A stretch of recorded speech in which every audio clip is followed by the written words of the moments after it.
دنیا کے اندر باقی ممالک میں کیا ہو رہا ہے، ایجنسیز کیسے آپریٹ کر رہی ہیں، اس چیز کو سوچنا ہے. ہمیں اس ملک کا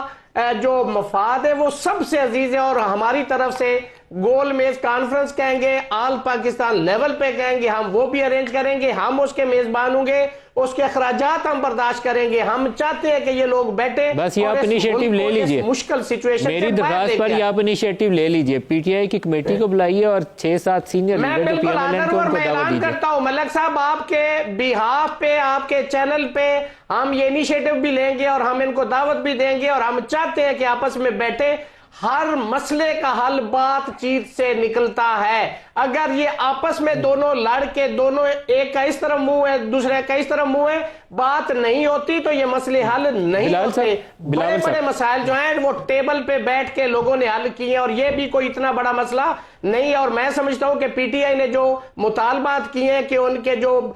قیدی ہیں اس کے اندر موسٹلی بے گناہ لوگ ہیں، میں بہت سارے کیسز میں آج بھی ہائی کورٹ میں پیش ہوا ہوں، تو اگر ان کو رہا کر دیا جائے ایک گڈ جیسچر کے طور پر، باقی جو مین ایشوز ہیں ان کو آپ پینڈنگ رکھ کے اس پہ ڈائلاگ کر کے اس کا بھی سلوشن نکالا جا سکتا ہے.